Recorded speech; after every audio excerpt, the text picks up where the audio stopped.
صلی علی رسوله الکریم اما بعد فاعوذ باللہ من الشیطان الرجیم بسم اللہ الرحمن الرحیم ان اللہ یأمر بالعدل والاحسان وایتاء ذی القربى وینہی عن الفحشاء والمنکر والبغی یعظکم لعلکم تذکرون۔ حضرات کرام، یہ مبارک آیت آپ ہر جمعے کو خطبے میں آخر میں سنتے ہیں۔ ضرور اس آیت مبارکہ میں ایسے شاندار معانی ہیں کہ جس کی وجہ سے صحابہ کرام، تابعین، علماء کرام نے ہمیشہ سے خطبے میں اس آیت کا ذکر کیا ہے۔ اس میں اللہ تبارک و تعالی ارشاد فرما رہا ہے کہ بے شک اللہ تمہیں عدل و انصاف کا حکم دیتا ہے اور لوگوں کے ساتھ اچھا سلوک کرنے کا حکم دیتا ہے، اور یہ حکم دیتا ہے کہ تم اپنے قریبی رشتہ داروں کو بھی کچھ دیتے لیتے رہا کرو، اور جو برائی کی باتیں ہیں، قابل انکار باتیں ہیں، گناہ کی باتیں ہیں، بغاوت اور سرکشی اور اسلامی باتوں سے روگردانی ہے، ان سے اللہ تعالیٰ تمہیں منع فرماتا ہے۔ اللہ تعالیٰ نے تمہیں یہ نصیحت فرمائی ہے تاکہ تم اللہ کے احکام سن کر اس سے نصیحت اور عبرت حاصل کرو۔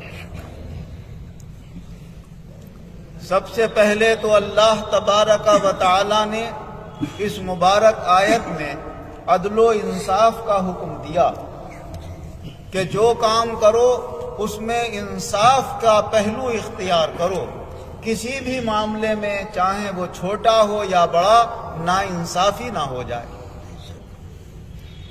یہاں تک کہ اگر اللہ نے تمہیں چند اولادیں عطا فرمائی ہیں تو ان اولادوں کے ساتھ بھی اچھا سلوک کرو۔ ایک بچے کو جس طرح دیکھتے ہو ایسی دوسرے کو دیکھو، ایسی تیسرے کو دیکھو۔ لین دین میں بھی سب کے ساتھ برابری کا معاملہ کرو۔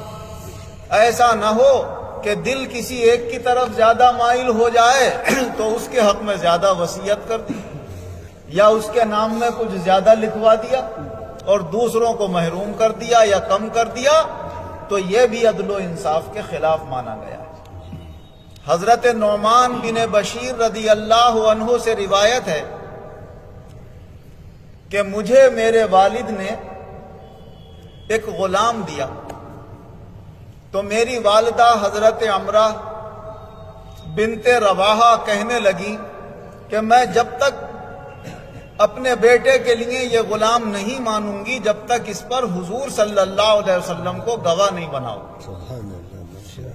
ان کے والد حضور صلی اللہ علیہ وسلم کی خدمت میں حاضر ہوئے اور بیٹے کو ساتھ لائے۔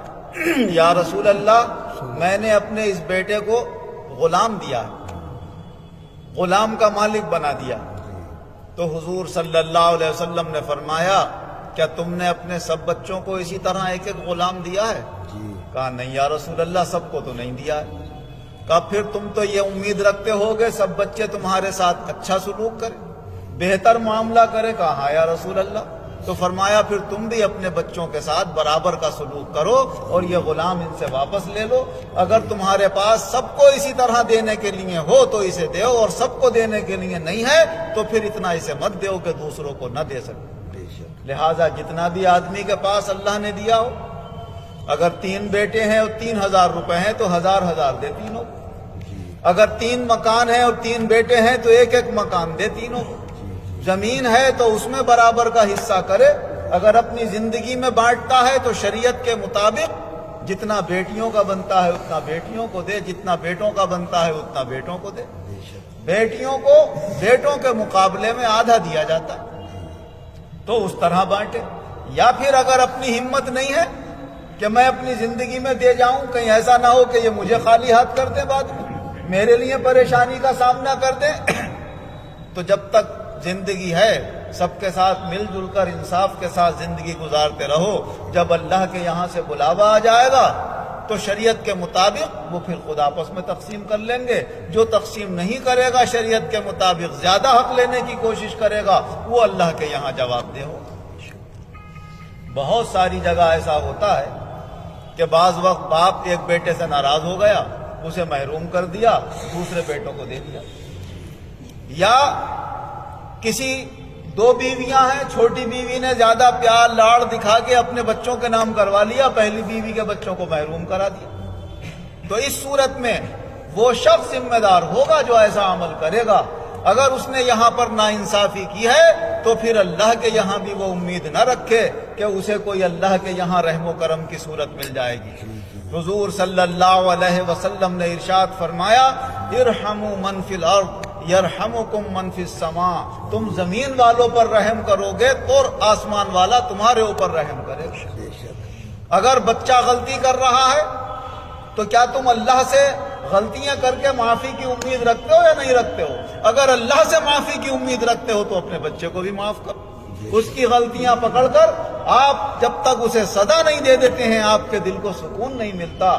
بعض بچوں نے بتایا کہ ہمارے باپ نے کہا تھا کہ میں تمہارے ہاتھ میں ٹھکرا دے کر جاؤں.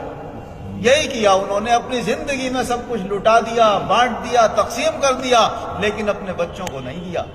تو آپ ناراض ہو کر بدلہ لے رہے ہو, سزا دے رہے ہو. نہ جانے زندگی میں خود سے کتنے قصور ہوئے ہوں گے, کتنی غلطیاں ہوئی ہوں گی. اگر اللہ تعالیٰ نے آخرت میں ایک ایک قصور کی پکڑ کر لی, بھائی یہ کیوں کیا تھا, یہ کیوں کیا تھا, تو وہاں جواب دینے کی کوئی صورت نہیں ہوگی. تم اپنی اولاد کو سزا دے کر آئے ہو, میری مخلوق بھی میرے لیے میری اولاد کی طرح ہے. حضور صلی اللہ علیہ وسلم ارشاد فرماتے ہیں, الخلق عیال اللہ فاحب الخلق الی اللہ من احسن الی عیالی. ساری مخلوق اللہ کا خاندان اور کنبہ ہے, نہ اللہ کی بیوی ہے نہ اللہ کے بچے ہیں. جو اللہ کی مخلوق ہے وہی اللہ کے گھر والے ہیں. فرمایا اگر تم صحیح راہ پر چلنا چاہتے ہو تو اللہ کی مخلوق کے ساتھ اچھا سلوک کرو. سب سے اچھا اللہ کے یہاں وہی ہوگا جو اللہ کی مخلوق کے ساتھ اچھا سلوک کرتا ہوگا. اور کبھی ایسا بھی ہوتا ہے کہ اپنی مرضی سے آدمی دے کر نہیں جاتا. ایک کو بوڑھا ہو گیا یا کسی عورت کے نام کوئی چیز ہے, بڑھیا ہو گئی, اس کی خدمت کرنے کے لیے ایک بھائی لے آیا اپنے یہاں, اور بیلا پھسلا کر پیٹا پٹو کے انگوٹھا لگوا لیا اور اپنے نام لکھوا لی چیز. تو اس میں وہ ذمہ دار تو نہیں ہوگا, وہ تو ہوش و حواسی جاتے رہے بیچارے کے, اب اس حالت میں ہی نہیں ہے, زبردستی پکڑ کے انگوٹھا لگا دیا, کیا کر دیا کچھ پتہ نہیں, گواہ بھی بنا دیے, سب کچھ کر دیا. اب جس نے ایسا کیا ہوگا اللہ سے کچھ چھپا ہوا نہیں ہے, اسے اللہ کے یہاں جواب دینا پڑے گا کہ بھائی تم نے اپنے بھائیوں کا خیال نہیں کیا, اپنی بہنوں کا خیال نہیں کیا, سارا کچھ اپنے آپ ہی دبا کر بیٹھ گئے. تو پھر اس کا بھی اللہ کے یہاں جواب دینا پڑ سکتا ہے. اسی لیے حضور نبی اکرم صلی اللہ علیہ وسلم نے ارشاد فرمایا کہ جب اپنی اولاد کو لین دین کا کوئی معاملہ کرو تو پھر عدل و انصاف اور برابری کے ساتھ کرو. اور فرمایا آپس میں بھی ایک دوسرے کے ساتھ ہدیے تحفوں کا لین دین کرتے رہا کرو, اس سے دلوں کے اندر محبت پیدا ہوتی ہے, ایک دوسرے کے لیے ہمدردی پیدا ہوتی ہے. اور لین دین اور عطا میں جو شخص کسی کو کچھ دے دیتا ہے تو جو اس کو لے لیتا ہے اور اس کے ہاتھ میں آ جاتی ہے وہ چیز, میں نے کہا یہ تمہیں دی, اس نے کہا, اس نے لے لی ہاتھ میں, اب وہ اس کا مالک ہو گیا, اب ہم اس سے واپس نہیں لے سکتے. اگر کسی بات کی ناراضگی پر ہم نے احسان جتلایا, ہم نے تیرے ساتھ ایسا کیا تھا, لا ہماری چیز واپس کر, ہم تو تجھے دینا نہیں چاہتے. تو حضرت عبداللہ ابن عباس رضی اللہ عنہ روایت کرتے ہیں کہ حضور صلی اللہ علیہ وسلم نے فرمایا کسی کو کوئی شخص کچھ دے دے اور دینے کے بعد اس سے واپس لے تو پھر وہ ایسا ہے جیسے کتا الٹی کر دے اور الٹی کر کے پھر وہ چاٹے. آدمی کی نظریں دیکھ نہیں سکتی اس منظر سے, جو اس وقت وہ منظر ہوتا ہے. زندگی میں نے ایک بار ایسا دیکھا ہے, آج یاد آ جاتا ہے تو رواں کھڑا ہو جاتا ہے, وہ کیفیت ہوتی ہے. تو فرمایا یہ حالت ہوگی اس کی, ایسا مانا جائے گا جیسے اس نے الٹی کر کے اور پھر دوبارہ اسے چاٹ لیا, نعوذ باللہ. حضور نبی اکرم صلی اللہ علیہ وسلم کے ان فرامین کی روشنی میں ہمارے یہاں شادیاں ہوتی ہیں, ان میں جہیزوں کا لین دین ہوتا ہے, دولہا والوں کی طرف سے ہدیوں تحفوں کا لین دین ہوتا ہے.